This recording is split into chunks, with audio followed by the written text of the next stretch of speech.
사도행전 1장 8절 말씀입니다. 사도행전 1장 8절 오늘 도전할 것 7이정표라는 제목으로 함께 말씀을 나누겠습니다. 사도행전 1장 8절 말씀을 우리 함께 읽도록 하겠습니다. 오직 성령이 너희에게 임하시면 너희가 권능을 받고 예루살렘과 온 유대와 사마리아와 땅끝까지 이르러 내 증인이 되리라 하시니라. 아멘. 우리 렘넌트들이 중요한 답을 가지고 있어야 도전을 할 수 있습니다. 자, 서론에 어떤 답을 가지고 있어야 되냐면, 첫 번째는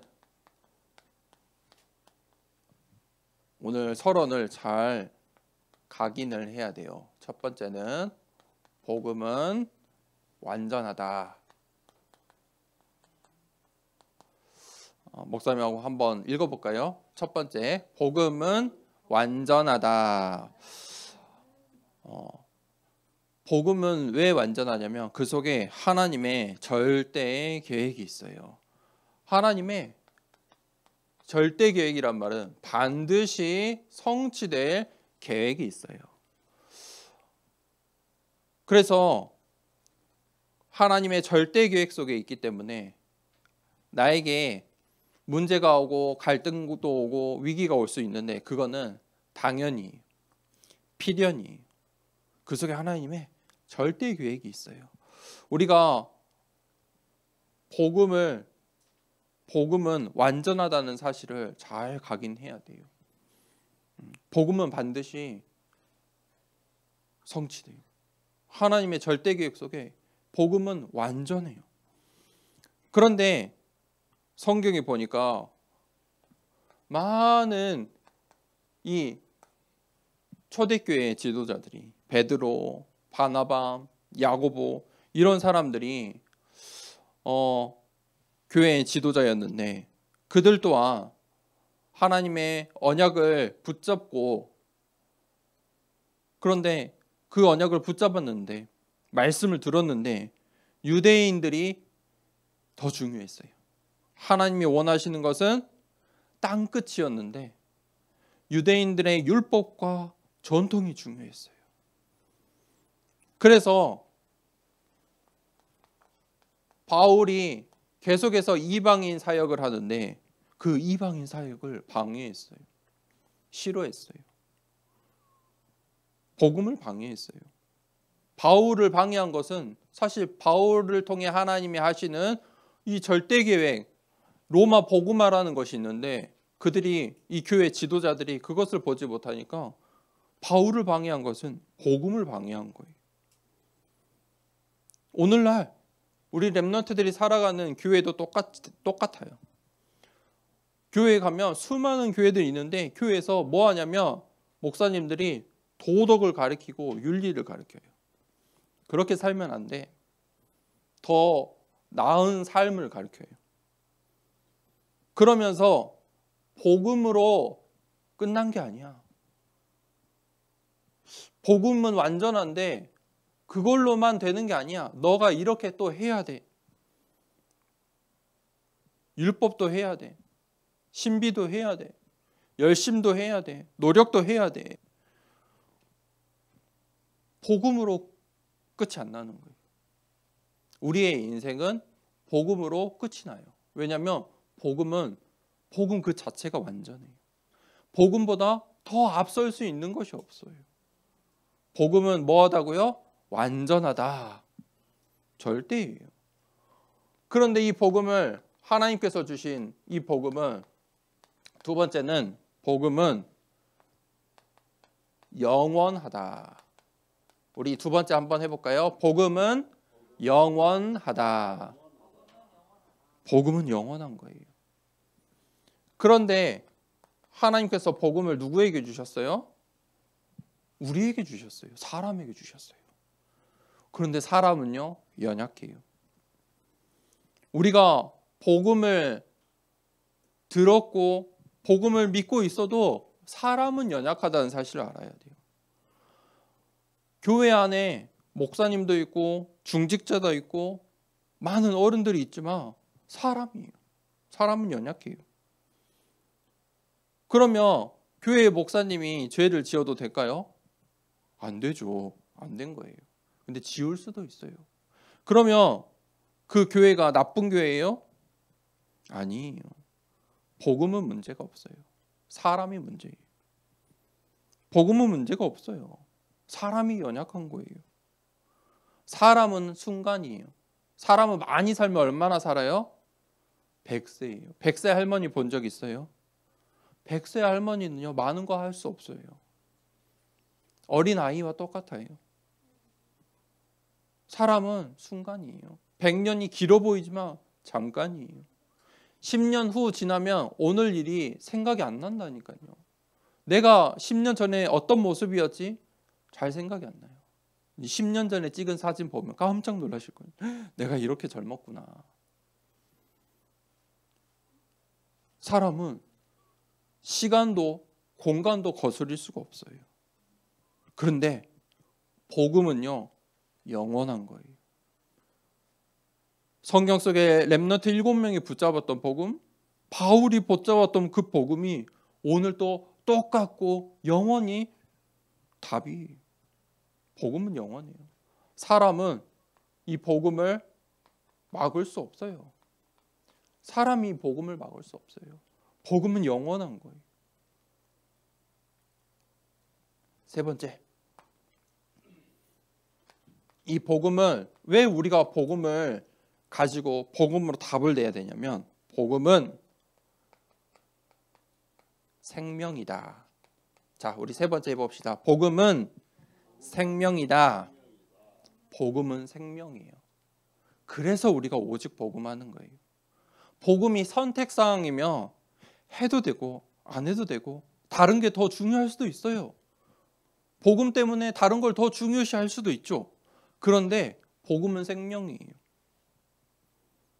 복음이 없으면 뭐 한 거예요? 생명의 반대말은 뭐예요? 죽음이에요. 복음이 없으면, 복음을 놓치면 죽는 거예요. 사람에게는 뭐가 있어요? 육신이 있고 보이지 않는 영혼이 있어요. 마음이 있어요. 사람의 마음을 어떻게 바꿀 수 있어요? 사람의 마음을 가질 수 없어요. 다른 사람이 내 마음을 가질 수가 없잖아요. 내 마음은 내 거예요. 그렇죠? 그런데 사람을 화나게 하는 게 있어요. 누군가 나를 화나게 하잖아요. 또 세상의 영상을 보고 글들을 보고 세상의 뉴스를 보면 화가 나죠. 그걸 보고 정치라고 해요. 정치는 뭐 하냐면 분노를 일으키는 거예요. 화가 나게 해요. 남자가 싫고 여자가 싫고 저 나라가 싫고 이 나라가 싫고 전부 뭐예요? 이런 정책이 싫고 누가 싫고 분노를 일으키는 거예요. 그게 정치예요. 정치를 잘하려면 그걸 잘해야 돼요. 내 편을 만들고 분노를 일으켜야 돼요. 그게 방법이에요. 누가 더 사람들을 이렇게 화나게 하느냐? 그게 정치를 잘하는 거예요. 또 사람의 마음을 어떻게 하냐면 흥분시켜요. 기분 좋게 만들어요. 누가요? 연예인들이. 노래를 들으면 그걸 보고 문화라고 해요. 사람들의 마음을 장악하려고 이렇게 해요. 야구 좋아해요? 우리 광주의 기아팀이 지금 2승을 했잖아요. 이제 우승을 엄청 오랜만에 우승을 하려고 하는데 이 소식을 들으면 광주 사람들은 기분 나쁜 사람은 없어요. 잘 몰라도 1등 하니까 다 좋아요. 그렇죠? 그게 문화예요. 그런데 이걸로는 평안할 수 없어요. 우리의 마음을 평안케 하는 것은 복음밖에 없어요. 도덕적으로, 윤리적으로 율법을 잘 지켜서 평안을 주지 않아요. 도리어 그것들은요, 남을 정죄해요. 율법을 잘 지키고 도덕적으로 살고 윤리적으로 사는 사람들은 도리어 남을 정죄하는 죄를 지어요. 그게 유대인들이었어요. 복음은요, 우리의 마음을 평안케 해요. 복음은 생명이에요. 자, 1, 2, 3 한번 해봅시다. 목사님하고 같이 한번 해봅시다. 자, 첫 번째, 복음은 완전하다. 두 번째, 복음은 영원하다. 세 번째, 복음은 생명이다. 우리 렘넌트들이 이거를 오늘 서론 이 세 가지를 답으로 가지고 있어야 돼요. 그래야 속지 않아요. 이 세상은 계속 우리 렘넌트들을 속일 거예요. 그래서 우리가 이 답을 가지고 7 이정표를 가는 거예요. 예수님께서 이 땅에 오셔서 사역하시면서 공생의 사역하시면서 말씀하셨어요. 요한복음 19장 30절에 예수님께서 그 사역을 한마디로 뭐라고 하셨어요? 내가 다 이루었다. 복음을 완성하셨어요. 예수님께서 이 복음을 완성하셨어요. 내가 다 이루었다. 그 감람산에 이정표가 있어요. 그리고 감람산에 올라서 예수님께서 제자들만 따로 모아서 40일 동안 말씀하셨어요. 너희가 눈에 보이는 것만 따라가지 마. 눈에 보이지 않는 사실들이 있어. 하나님 나라의 일들이 있어. 이제 시작될 거야. 그 언약을 붙잡은 사람들이 감람산에서 내려와서 마가의 집, 마가의 다락방에 모였어요. 이게 교회의 시작이에요. 이때 10일 동안 함께 모여 기도했을 때 성령이 역사하시기 시작했어요. 그때 교회들이 세워졌는데 그 교회들 중에서도 하나님이 쓰시는 교회가 있어요. 하나님이 사용하시는 교회가 있어요. 사람이 많이 모인 예루살렘 교회를 사용하신 게 아니고 하나님의 언약을 붙잡은 안디옥 교회를 사용하셨어요.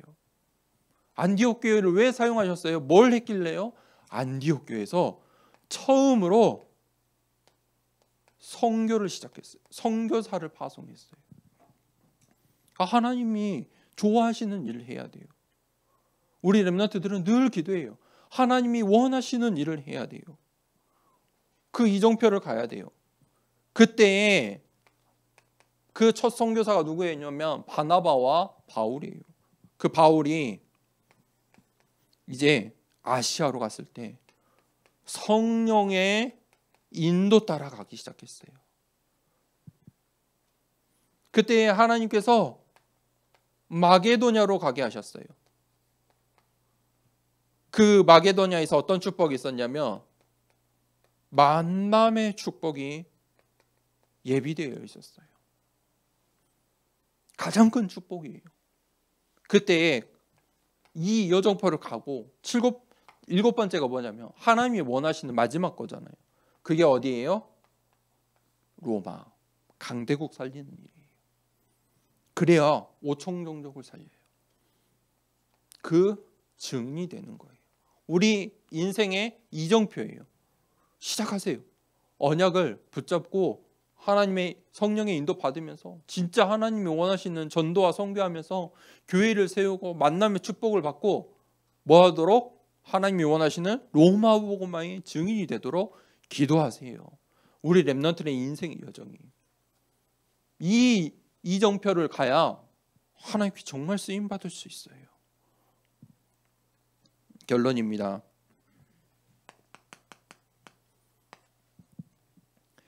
우리 렘넌트들은 어떤 사람이 되어야 되냐면 답을 주는 자가 되세요. 세상 사람들은 답을 찾지 못해요. 답이 없어요. 불안하고 공황 상태가 오고 마음이 힘든 것은 답이 없어서 그래요. 답을 찾지 못해서 그래요. 나의 과거와 현재, 미래에 답을 못 찾으니까 힘든 거예요. 모든 문제의 답은 어디에 있어요? 예수 그리스도. 맞습니까? 예수 그리스도는 모든 문제의 해결자. 맞아요? 맞아요. 답이 없어요. 이 세상에는 답이 없어요. 이 답을 주는 렘넌트 중직자 되길 축복합니다. 답 주는 사람 되세요. 답을 주세요. 네. 두 번째, 어떤 사람이 돼야 되냐면 항상 치유하는 자가 되어야 돼요. 아픈 사람, 병든 자들을 치유할 수 있어야 돼요.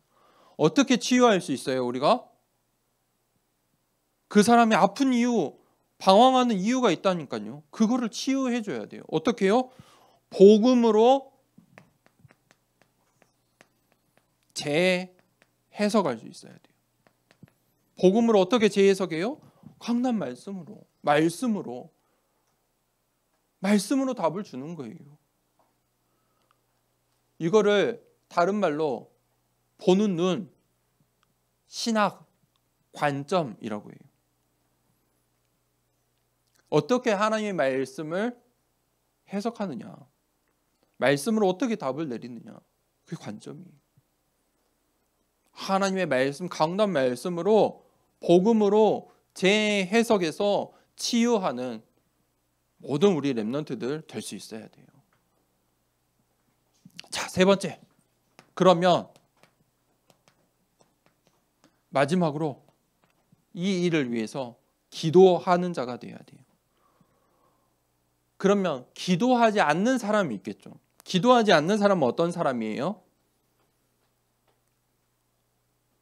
사람의 말 따라가는 사람들이에요. 문제가 오면 흔들리는 사람은 기도하지 않는 사람이에요. 갈등이 오고 위기가 왔을 때 흔들리는 사람은 기도 안 해서 그래요. 기도하지 않았기 때문에 그래요. 답이 없어요. 답을 쉽게 못 찾으니까 그래요. 기도하는 사람은 문제가 오고 위기가 오고 갈등이 오면 사함응답이 보여요. 그 문제와 갈등 위기 속에 있는 하나님의 절대 계획들을 두고 기도해요. 그 뒤에 숨어있는 영적인 사실들을 볼 수 있어요. 기도는 뭐라고요? 우리의 생명선이에요. 기도하지 않으면 죽은 자와 같아요. 기도하지 않으면 불신자랑 똑같아요. 기도하지 않으면 누구랑 똑같다고요? 불신자랑 똑같아요. 기도하세요. 기도하는 우리 렘넌트들 되길 축복합니다. 오늘 서론으로 딱 답을 내리고 답 주는 자, 치유하는 자, 기도하는 자 되는 우리 모든 더사랑교회 렘넌트들 중직자 되길 기도합니다. 이 시간에 우리 함께 393 기도하도록 하겠습니다.